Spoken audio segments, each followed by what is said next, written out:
Hey there, calendar user. In this video, we're going to be going over how to use Calendar's group scheduling event. So group scheduling event is a little bit different than all of the other three in the sense that it does allow multiple people to book at one time. Very commonly used for webinars, training seminars, speeches, tutoring sessions, things like that where you want multiple people to show up at the same time, right? Let's say you're giving a speech at 1, 3, and 5, and you want 10 seats available for the 1 o'clock, 10 seats available for the 3 o'clock, and 10 seats available for the 5 o'clock. That is where the group scheduling event comes into play. So you can see where we have one right here, and it is a training webinar that we host at times. So let's dive into creating one and how to best use it. So we'll go down to create scheduling event here, and we will select group. Again, the main difference here is it is going to allow multiple people to book at one time. People who don't know each other, right? Like random people can all book at one time, where all the other time slots, once a time is booked, it's no longer available to be booked on again because you don't want to be double booked. This is a case where you want multiple people to go to the event at once. So we'll jump into it. Let's say we're going to do a calendar training webinar. We'll still have the same title as the other one because that's a pretty good example. So let's say feel free to book a slot to listen to a training overview of calendar.com. Get a good color in there, and we'll go to continue.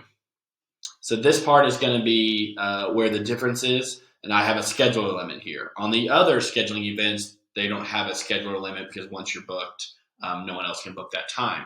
So this is where I'm going to put how many people I want to allow to book. So I'm going to say 10. I want 10 schedulers to be able to book at these events that I'm doing here. And then I can display whether or not I want the people to see how many spots are left and things like that. Let's just say that we do want them to.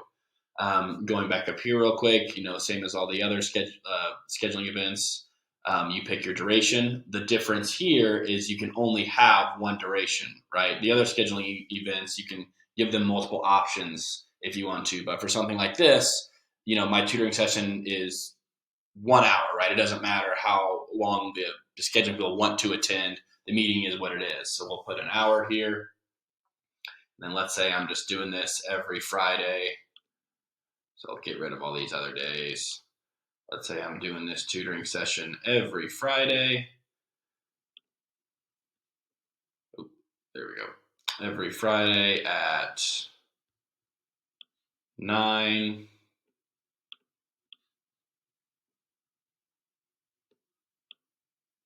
11, and 1. That down there into the 1. There we go. So these are going to be the only options that people have to choose from. The other rules are going to be very similar to the other scheduling events, right? Buffer time, your time in between meetings, that's kind of irrelevant here since there's clearly lots of time between the other meeting. Start time increment, also a little bit not needed here because they're all going to start at 9, 11, or 1 because they're only hour long and there's only an hour left in it. So it's not like there's a lot of wiggle room there. Same thing for schedule notice, not really necessary on this one. And disable conflict booking is also not really necessary on this one because of how I set it up. If you set it up differently, you can still have a full amount of availability up here where these rules would come into play. But kind of a general way that people use this would be for things like this where it's staggered. So it totally depends on how you want it set up. We're going to put, you can add other hosts to it if you like. For me, I'm just going to be the only host on this one, but if I wanted to have other hosts, like let's say we were co-hosting it, I could. So let's actually do that. Let's say Steve and I are co-hosting this event. Location, same as all the other scheduling events. We put which location you want in there. Let's say I just select Zoom here for this one. It's going to be a Zoom training webinar. Advanced options, I can invite a permanent guest that's always invited to the meeting, but this guest won't take up one of the 10 spots, right? This is like an internal person who I just want to always be invited to it. And then you can also block people from scheduling on this if you like.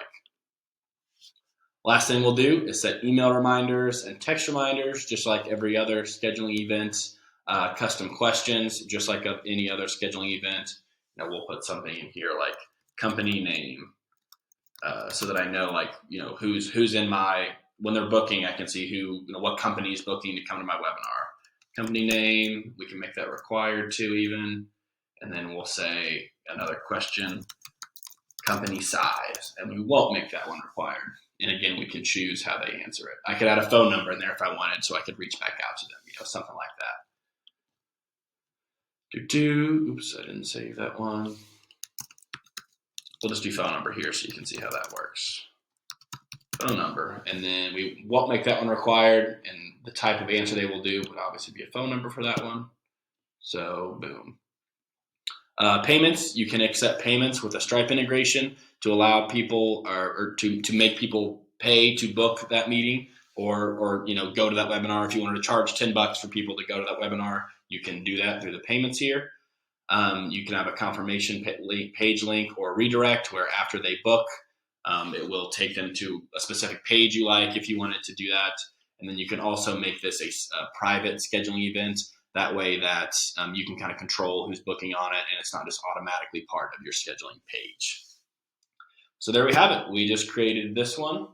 Oh, looks like I have a wrong slug in there. So let's go back to that.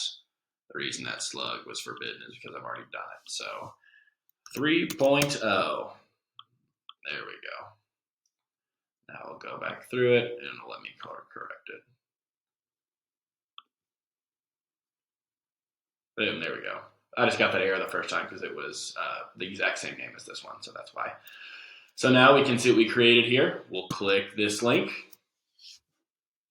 And you can see it's 1 hour, the Zoom, just like everything we set it on. Let it load here for a second. You can see the time zone that I picked. And remember, we only set this for Fridays. So the only available dates are going to be Fridays here. So let's say we wanted to book on the 8th. And here are those spots that we created, right? And you can see there's 10 spots left on each.